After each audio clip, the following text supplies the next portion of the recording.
interviewed Nnamdi Kanu. It's one of my toughest and most volatile interviews ever. You know, Kanu is a very, very brilliant guy, extremely intelligent. You can't bully him, you can't put him down. So I did it on Instagram. It was a live Instagram live. In fact, it was so hot and everybody was watching, including Wike, apparently. I was doing it from my house in Ghana. And Kanu was so excited that the following day he tweeted that he was honored to have been interviewed by the Larry King of Africa, Dele Momodu. That's what he wrote, you know. But during my interview, he attacked Wike. I don't know what led to that. But I think Wike was saying he's not an Igbo man. And he was saying, how can somebody who bears Enye from Wike say he's not an Igbo man and all that? So, but Wike insisted, and he still insisted today that he's not an Igbo man. That is, I think it's an Ikwere man from Rivers. Anyway, during the interview, Nnamdi Kanu said, anybody who can help me find Wike's head, he will pay the person 50 million. Yes, live. I'm telling you. So then, after the interview, Wike reached out to me that he heard what Nnamdi Kanu said about him, that whosoever can find him Nnamdi Kanu's head, he will pay the person 100 million. Aura for aura. You know, I opened my my social media platforms today, and once again, Nnamdi Kanu has been trending on all the platforms of the Zulu government. You know, all the social media platforms, you know, in fact, all over the world. Enter Twitter, he's trending on Twitter, he's trending on TikTok, he's trending on other social media platforms, even Google. Yeah, he's trending. Now, why is Nnamdi Kanu trending? Nnamdi Kanu is trending again because, you know, he has actually proven himself not just to be a prisoner of conscience, not just to be a freedom fighter, not just to be a Biafran, but to be an internationally recognized man, you know, who has actually brought Nigeria to its nail. Let me tell you, Nnamdi Kanu single-handedly exposed the Zulu government and their atrocities to the world. If not for the fact, like I always say, the world has been sold to some particular set of people. That is why, you know, to be relevant in this world, it is a matter of, Ijite, do you have this? If you can give us this mineral, we will help you protect your criminality. If you can help us cover our corruption, we will give you soldiers to fight your war. If you can give us natural resources, your crude oil, and the rest of it, we will help you, you know, defend your territory. This is how the world has been, you know, sold. And that is why people are not coming out to speak the truth anymore. Because the question still remains, why is Nnamdi Kanu still being held under the DSS custody, knowing fully well that Nnamdi Kanu is an innocent man as he stands? It is now clear to at least 90% of the world's population that knows Nnamdi Kanu. Yeah, 90% of the world's population that knows Nnamdi Kanu. I'm not over-exaggerating. That is why I use the word that knows Nnamdi Kanu. It is now clear that he is a prisoner of conscience. It is now clear that he is an innocent man. It is now clear that the Zulu government are holding him because of the fact that they do not want to expose, you know, their atrocious deeds to the world. It's as a result of that. It is as a result of the fear of the unknown. That is why the Zulu continue to hold Nnamdi Kanu. And that is why we Biafrans, the least we can do at this point in time is to continue to trend Nnamdi Kanu. So wherever you are watching this video, because this whole video is about Nnamdi Kanu today, I want you to do the needful. Make sure you share this video and continue to, while sharing the video, you hashtag it free Nnamdi Kanu. It is because of the fact that Biafrans have continued to stand with Nnamdi Kanu. It is because of the fact that the Biafrans have continued, to raise their voice louder and louder, for Nnamdi Kanu's release. That is why the world has actually picked interest on this Nnamdi Kanu's issue, coupled with the fact that Nnamdi Kanu has been making sure that all the woto, he has been giving it to the Nigerian government, and this time around intelligently. When you watch this video, like the first video I posted, that man talking on Honest Bunch is Dele Momodu. I could remember the interview, that Dele Momodu had on Instagram with Nnamdi Kanu, and he clarified one thing. The major reason why I even put that video is not even because of the fact that Nnamdi Kanu fearlessly called out Wiki, but I wanted to, make people understand how the Zulus see Nnamdi Kanu and the reason why they are scared of him. That man is a genius. That man is highly intelligent.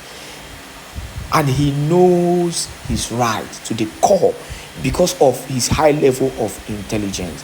So for those of you who stood with Nnamdi Kanu for the freedom of Biafra, you didn't make any mistake, because you stood with an intelligent man who understands what freedom fighting is all about.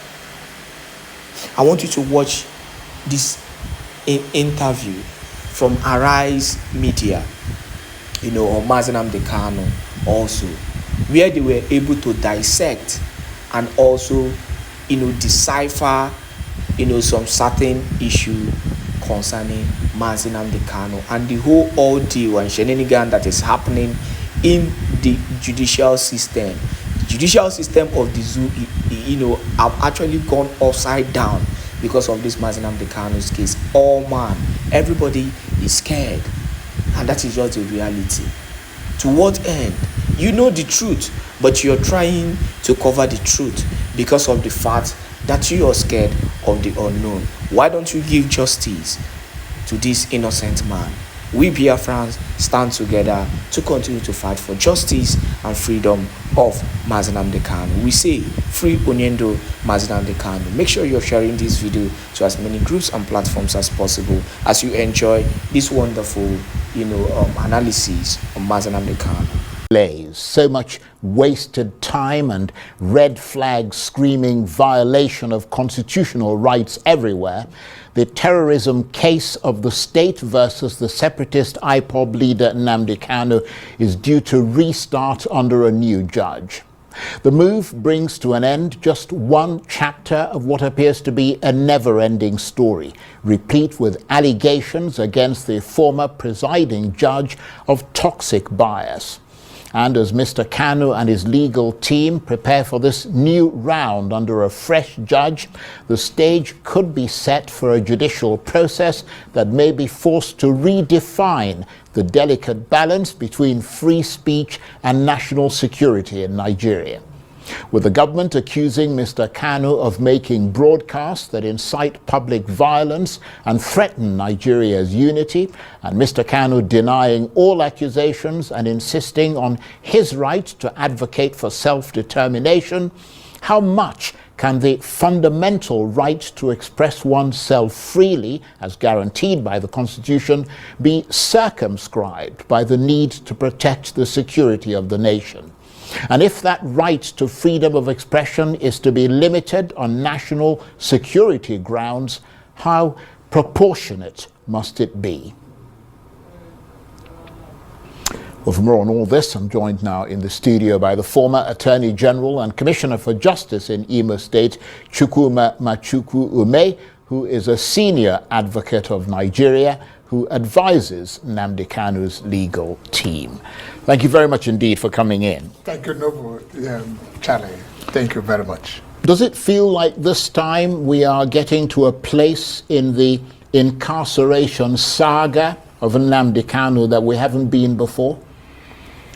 It is just going round and round and round of it.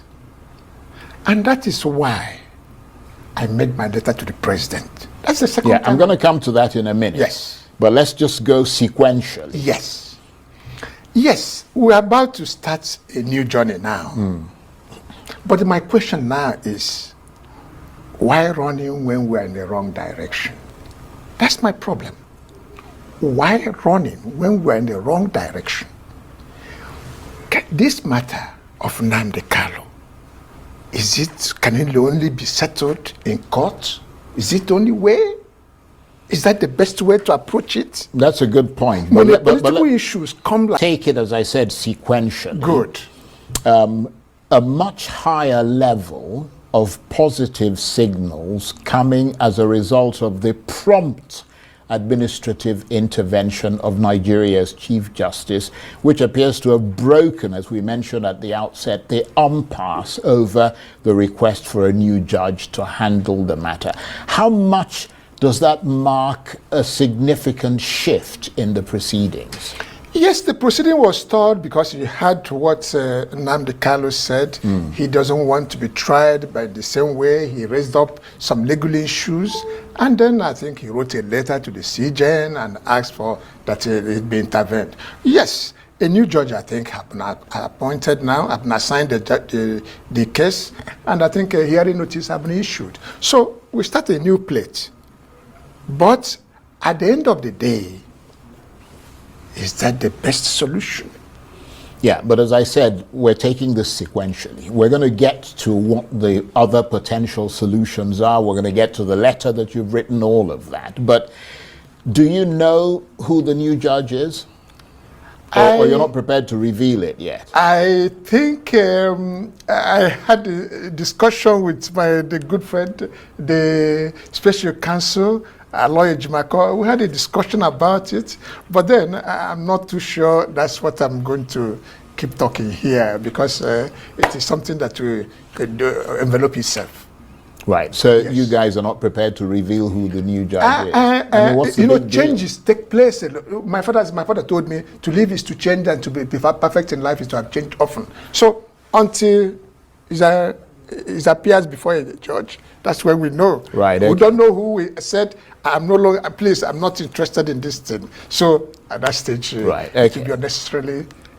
And do you know when the case will now resume under the new judge? Because one assumes that he or she will need to familiarize with the charges against Mr. Kanu and the background to the case. It is very, very important. Very, very crucial. That case is a very complicated matter. So it is not something you just pick and start flowing with it. No. There's need to take some time to study, because it is a complicated matter. And I think that's why it might be better to find the other routes to it. So that's what I'm thinking. Yeah, well, look, what you're thinking has nothing to do with what the reality is Yes, right the now. The reality is that there's a case in court. Yes, yes. A new judge has been assigned. Exactly. So let's move on that trajectory. Yes. You're a lawyer. Yes. You're a senior advocate of Nigeria. Yes. And peripherally, you advise that legal team. Yes. So let's move on that trajectory. Could this familiarization process for the new judge mean that there will have to be possibly fresh arguments on key points, possibly new motions from the defense and the prosecution? Certainly. Everything will start all afresh. Arraignment and all that. We start all afresh with the new judge. So everything will take all afresh. Right. He has to enter his plea, whether guilty or not guilty. All that will start all afresh. And what sort of expectations do you have at this point, based on the fact that things are going to be given, if you like, a fresh impetus? What I expect is by the time the charges are read and all that, and the accused person studies it and is advised, then that's where the next road will be hit. Yeah, but is there, I mean, from a legal point of view, and you can tell us, tell the audience, many of whom don't have a legal background, given that the case has come this far, what would be the need for the submission of new sort of, fresh arguments and all that sort of thing? I mean, you would have thought that it's all there on record, what the arguments that have been made are. Yes, you see, by the time the matter is coming up, we do not know yet what charges will come up. The prosecutor has rights to make a lot of changes. Yeah, because they've gone from treason to terrorism. And then you see how the charges were watering down, right, coming down in number, coming down in the content and all that. So maybe a reflection may make it necessary. Either the charges are withdrawn entirely, because being assigned to another judge is not the same thing as you must go on with the charges. So the government has their power to say, no, we're done with this matter. We're withdrawing all these charges, or we're amending it, we're changing it, or we are increasing it, or whatever. So these are the possibilities. Right. But the most important thing is, by the time the day is done,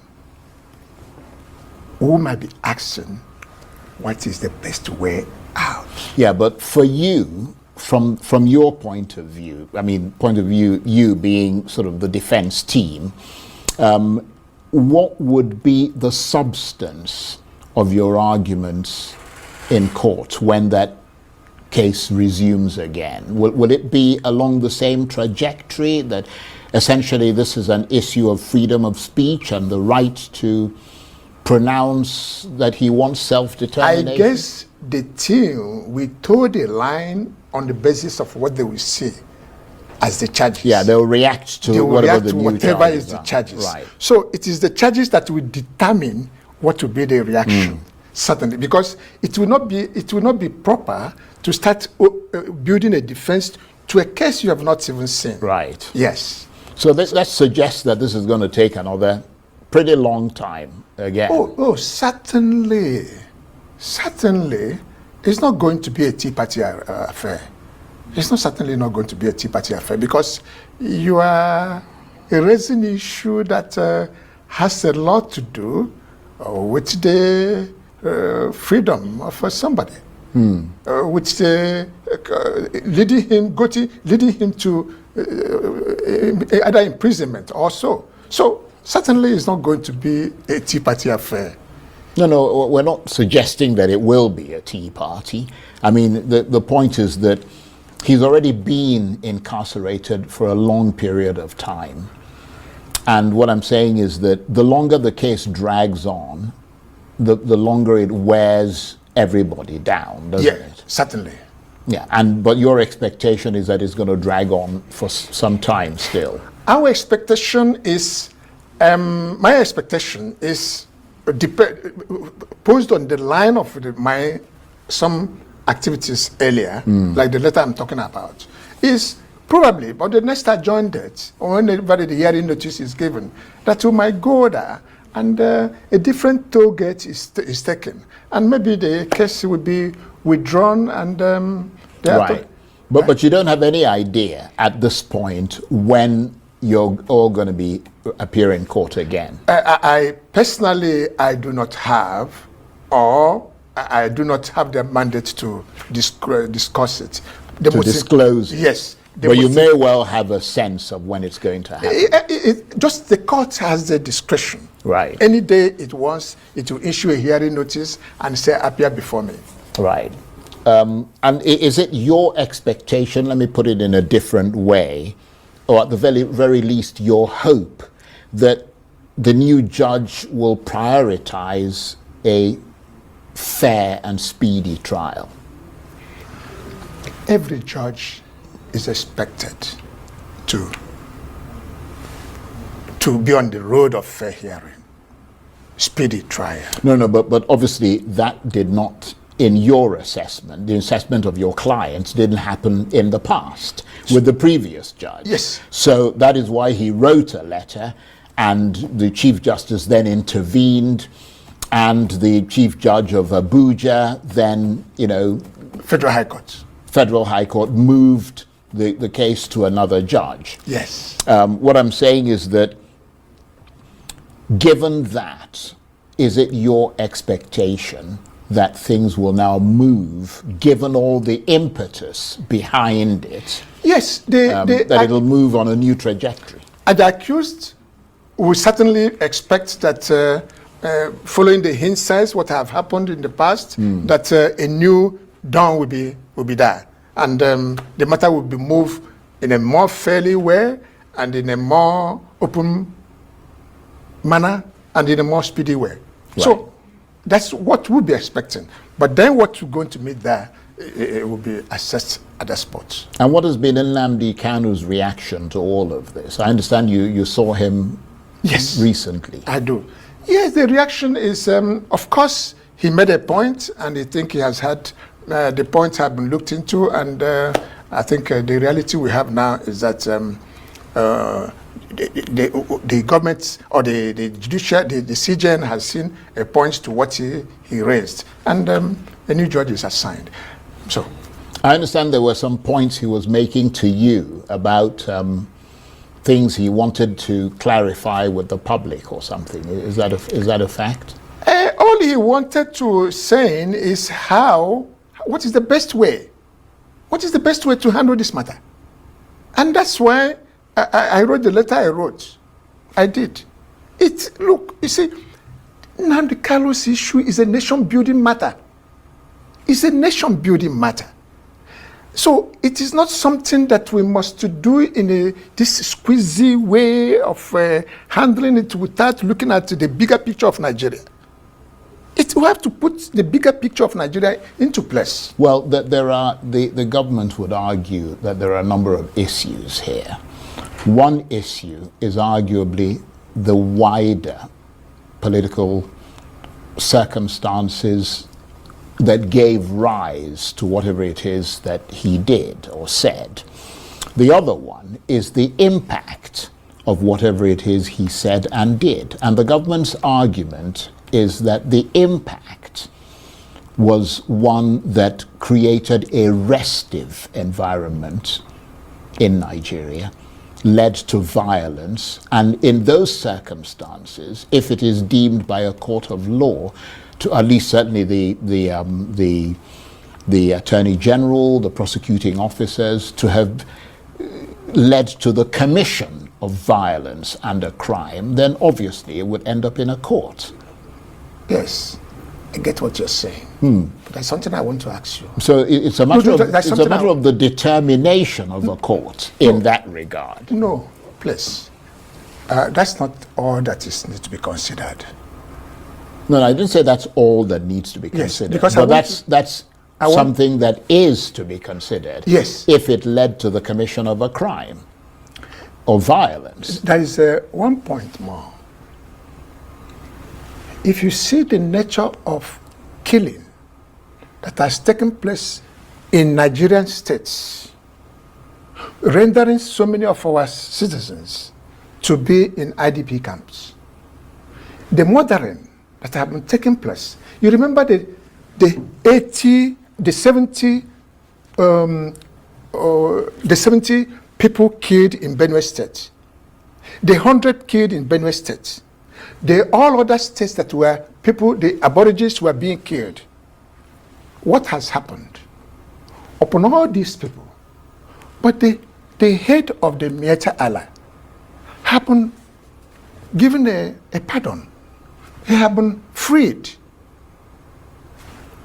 So, when you're talking about what happened in Benue, Jos, Southern Kaduna, Taraba, where citizens have left their villages and now in the IDP camp, what about those ones? But the people that really engineered these murderous episodes, have they not been granted knowledge by the Attorney General of the Federation? Then what about Sunday Igboho of the Odua state? How about it? You see, this question cannot be taken out of context. The most important thing is there is a problem. There is an issue. You cannot look at these issues without looking the background. Okay, let's talk about that background, because we've been talking so far, and I did say that we would get to the other side. We've been looking at the legal side of things. On the political side, there was talk from the Southeast governors, members of the National Assembly, etc., holding meetings with the president, holding press conferences, addressing Nigerians and so on, to try to urge the president to get his attorney general to drop the case. Where do things stand on that front? Because up till just a few months ago, we were being told that, we saw the Southeast governors all get together and make an announcement they were going to meet the president. We saw people like Honorable Obi Aguocha, who represents him in the National Assembly. Nnamdi Kanu is from his constituency. They all came here and talked about all the mobilization that was going on and the fact that they had all these people who were working to try and speak to the political element of this and try and get some action in that respect. And then you yourself have intervened to plead directly with the president on Mr. Kanu's behalf. That's a kind of political intervention or the prerogative of mercy or whatever. What is the situation with all of that? The situation is, as you have rightly pointed out, different well-meaning Nigerians. Some of them left. Chief Ayo Adebanjo. He pleaded for the release of him. Ayo Adebanjo, nobody will say that he doesn't understand the political reality of Nigeria. He has seen it all. Chief Edwin Clark has made a lot of vital contribution to the growth of Nigeria. He knew everything about Nnamdi Kanu, and he put in a word before his death. Ezife, Chief Ezife, Ezife is a seasoned statesman. Before his death, he raised this issue. Is it Amechi? Is it Iwanyang? How many of them? All these, plus many other ones, have pleaded because these people understand how Nigeria will benefit from if this Nnamdi Kanu's issue is handled in a political manner. Yes, there are accusations. But as my letter raised, these accusations is trying to solve effect without solving the cause. We are looking at effect without the cause. It is better for us to have a broader picture of what is the Nigerian problem and then start solving it from there. A situation where there is an element of discrimination in treatment of different people, you are laying a foundation for that a job will not be easy to be finished. Because as long as the pain is still there, the friction will be there. It's not the first. You remember the Calabar prison? Calabar prison. You remember the people that came from the exile?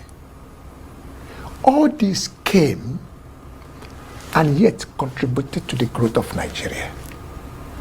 I want to let you know, yes, Nnamdi Kanu, you saw him talk this, there's explanation for that.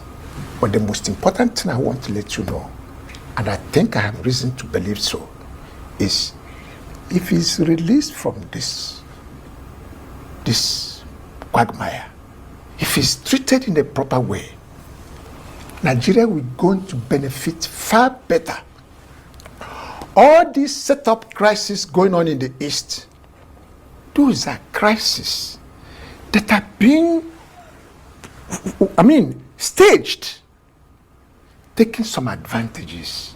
Right. Okay, we're getting to the end of this conversation. Do you think that the current momentum driven by all these people, because they've all been saying things, and then you've got the political leaders, and the most arguably influential political leaders are the governors. Do you think that the current momentum on the political front is strong enough to push through, or are you more confident on the legal side of things? The legal side, I wouldn't be able to determine how it's going to work. The legal side, I wouldn't be able to, because what a lawyer does is to make his own submission. The lawyer doesn't take the pen to write the judgment or to do any other thing. So, what I'm inclined to think, and I believe in, is this matter should be handled in a political manner. Right, but assuming it isn't, and it stays in court, and the government insists on seeing it through, are there any notable, clearly defined legal precedents that you know that can influence the outcome of this case? I'm not talking about political pardons and things. I'm talking about legal precedents. Or does the terrorism element raise the stakes considerably?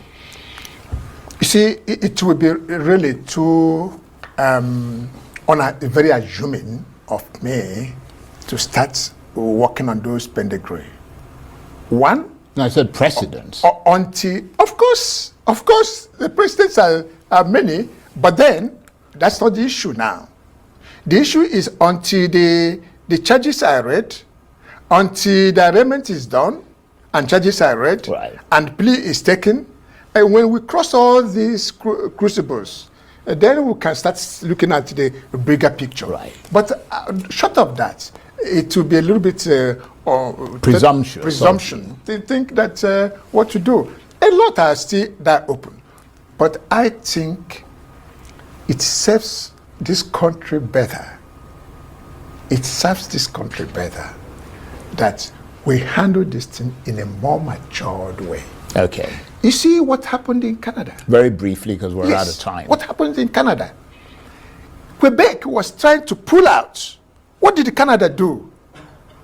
Canada started electing all prime ministers to come from Quebec. Today, are you hearing Quebec succession? You don't do that. Let's pick this thing in a political manner. Let's pick this thing, let that be discussion. Discussion is better, because we have, in my letter, I have cited several examples where issue of political handling of this type of issue pays better than thinking that we should rough handle it. Indeed, and that's Yes. a reasonable analysis. And on that note,